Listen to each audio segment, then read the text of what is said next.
হাউসওয়াইফরা তো একটা অ্যাপ্রিসিয়েশন মানে তারা ডিজার্ভ করে।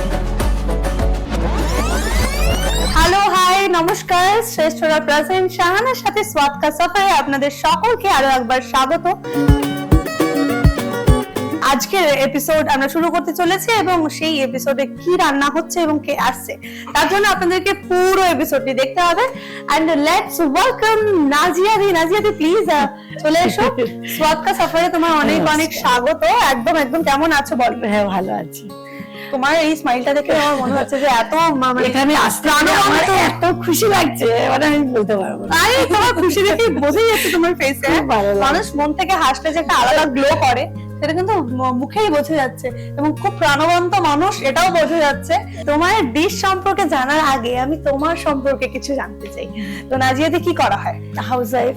আচ্ছা। আর আমি লেখালেখি করি, কবিতা আবৃত্তি করি। আচ্ছা। আর ব্যাস। আর গান শুনতে ভালোবাসি, সিনেমা দেখতে তো আরো ভালোবাসি। দেখলেও কিন্তু একদম হিরোইন ম্যাটেরিয়াল। হ্যাঁ আচ্ছা, এই যে তুমি বললে হাউস ওয়াইফ, আর যখন মানুষ হাউস ওয়াইফ বলে তখন একদম কেমন যেন এরকম ভাবে বলে যে আমি কিছু করছি না, কিন্তু আমার মনে হয় হাউস ওয়াইফটা পৃথিবীর সব থেকে কঠিন কাজ। তোমার কি মনে হয়? আমার মনে হয় হাউস ওয়াইফের মাইনে হওয়া সব থেকে বেশি বেশি দরকার। কারণ মানে বিশ্বাস করুন যে সকল দর্শকরা দেখছে, আমরা বাইরে যারা কাজ করি, ওয়ার্কিং উইমেন ওয়ার্কিং ম্যান, তাদের থেকে বাড়িতে যারা কাজ করে তারা অনেক বেশি পরিমাণ কাজ করে। এই ছোট্ট ছোট্ট জিনিস মানে এই প্রত্যেকটা ডাস্টিং থেকে শুরু করে বাসন ঘর গোছানো, তাই না? শুধুমাত্র কাজ নয়, তো হাউসওয়াইফরা তো একটা অ্যাপ্রিসিয়েশন মানে তারা ডিজার্ভ করে, তাই না? তো আচ্ছা, তুমি লেখালেখি করো বলছো। হ্যাঁ। তো কি লেখালেখি করো, কবে থেকে করো? আমি লেখালেখি ছোটবেলা থেকে করি। একদিন ক্লাস টিচার আসেনি, তখন আমাদের হেড দিদিমণি ক্লাসে ঢুকেছিল, তো উনি কি ক্লাস নেবে উনিও বুঝতে পারেনি। তখন বলছিল তোমাদের যেটা মনে হয় তোমরা একটা করে সেটা লেখো। আচ্ছা। তা আমি সেই ক্লাস 7-এ আমি একটা ছোট্ট গল্প লিখে ফেলি। হ্যাঁ, সবাই সেই রাজকুমার দুধকুমার সেই এইসব গল্প লিখেছি, কিন্তু আমার গল্পটা ছিল যেন বড়দের মতো গল্প। আচ্ছা। হেড দিদিমণি দেখে অবাক হয়ে গেছিল। সেই থেকে আমার লেখা শুরু। তারপরে নানা পত্রিকায় লেখা, আকাশবাণীতে সেরা হয়েছি।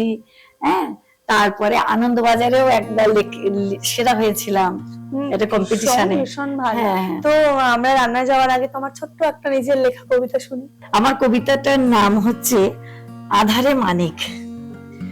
গভীর রাতে সবাই যখন নিদ্রায় আচ্ছন্ন, তখন গুটি গুটি পায়ে দুঃখগুলোকে ধরতে যাই। তারাও আমায় দেখে, উকি মারে, ভালোবেসে আদর করে ওদের গায়ে হাত বুলাই। এভাবেই আস্তে আস্তে ওরা হাসতে শেখে। হঠাৎই একদিন মনের আনন্দে প্রজাপতির মতো তারা আমার সঙ্গে উড়ে বেড়ায়, উড়ে বেড়ায়, উড়ে বেড়ায়।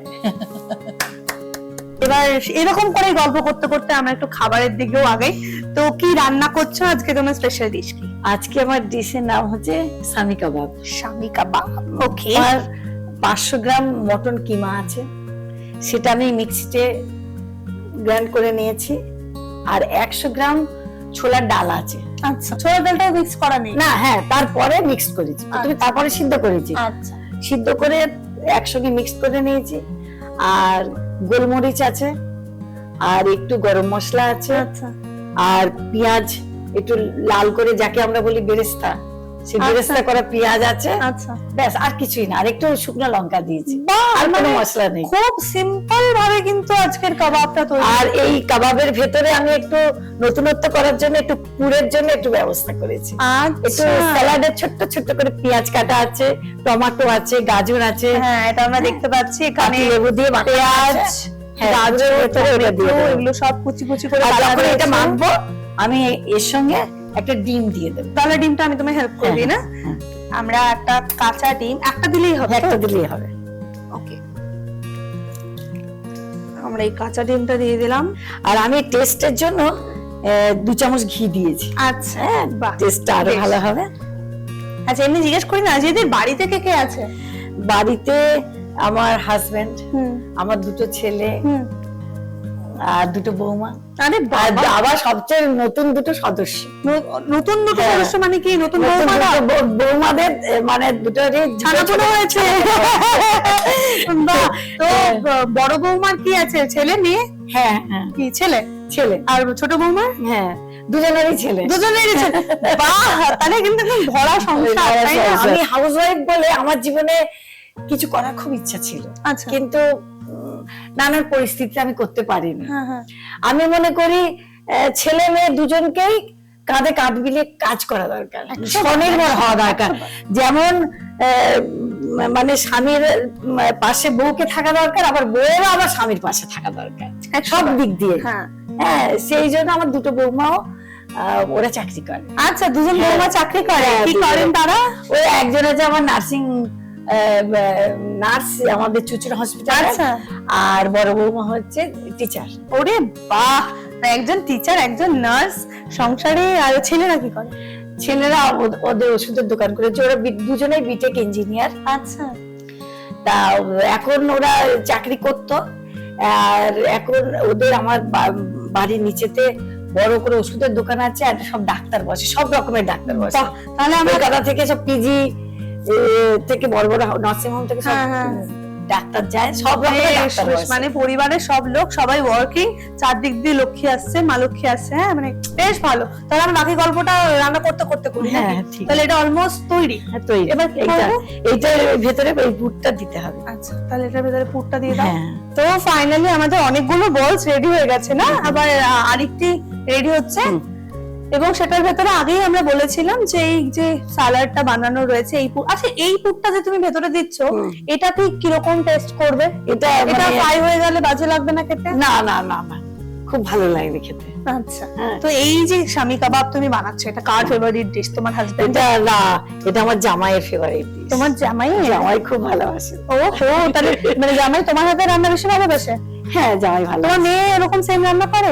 হ্যাঁ, ও শিখছে, ও তো পড়াশোনা করছে, এবারে ওর এমএ কমপ্লিট হ্যাঁ। হবে। আচ্ছা, আমাদের কথা বলতে যে শাশুড়িরা বলে যে বৌমাদেরকে অনেক টর্চার করে, তারপরে বৌমাদের রান্নায় ছোট ছোট খুঁটিনাটি খুঁত বের করতে দেবে। তোমার বৌমা কি খারাপ রান্না করে? ওরা যেটাই করে আমার কাছে সেটাই প্রিয় হয়ে যায়। এরকম খুব বোরিং শাশুড়ি, কোনো কষ্ট করে না, বৌমাদের ওরা নামে যেটাই করে খারাপ আমার বলে না। সেটাই বেশি প্রিয় হয়ে যায়। এরকম না শাশুড়ি পেলে বৌমারা তো মাথায় উঠে না। তো চলো তাহলে আমরা এবার এগুলোকে ফ্রাই করবো, তাই তো? হ্যাঁ, একদম তাহলে এগুলো একটু ফ্রাই করতে যাই। করতে হবে। তেল ওভেনটা অন হয়ে গেছে, এবার আমাদের তেল লাগবে। তোমার কি তেল লাগবে?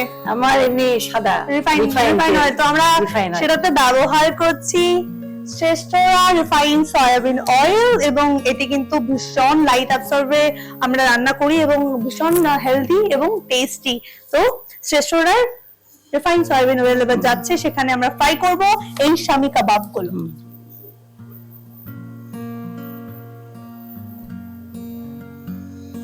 আচ্ছা, আমরা যেহেতু ডিপ ফ্রাই করব, তার জন্য আমরা তেলের পরিমাণ কিন্তু অনেকটাই নিয়েছি, তাই না? তো তেলটা একটু গরম হবার পর আমরা একটা একটা করে কাবাব গুলো দিয়ে দেবো। আচ্ছা, তোমার হাতের বেস্ট রান্না কি হয়, যেটা তোমার সবাই পছন্দ করে? মোটামুটি তোমার বাড়ির বৌমা থেকে শুরু করে, জামাই থেকে শুরু করে, ছেলে মেয়ে সবাই। সব biryani, chicken biryani, mutton biryani, mutton biryani, দুটোই। একবার বিরিয়ানি কিন্তু আমাদের টেস্ট করা। হ্যাঁ। ততক্ষণ একটা টিপস বলো যে সাধারণত যে আমরা তেল এত কনজিউম করি আজকালকার দিনে, তাই না?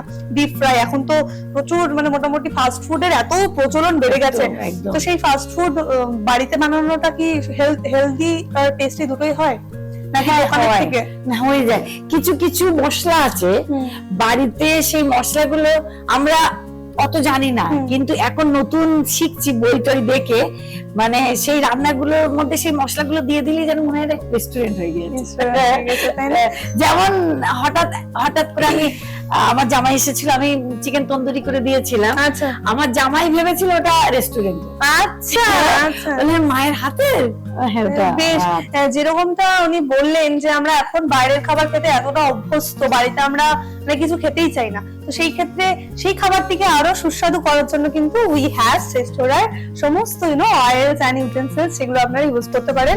চলুন তাহলে একটা একটা করে আমরা কাবাব দিয়ে দিই।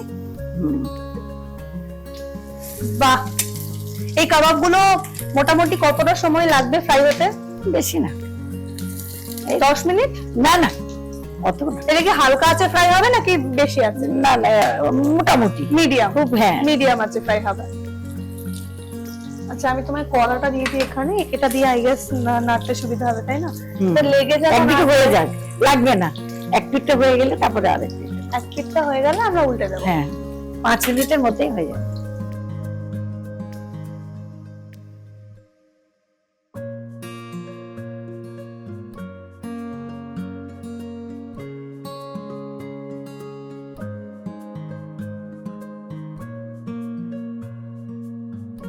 তো আমাদের শামি কাবাব অলরেডি তৈরি আছে।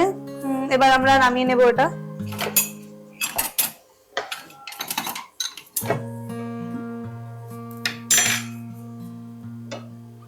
আচ্ছা এটা একটু প্লেটিং করার জন্য আমরা উপর থেকে একটু স্যালাড দিয়ে দেবো, তাই তো? হ্যাঁ। তাই তো, তো দিয়ে দাও। হ্যাঁ।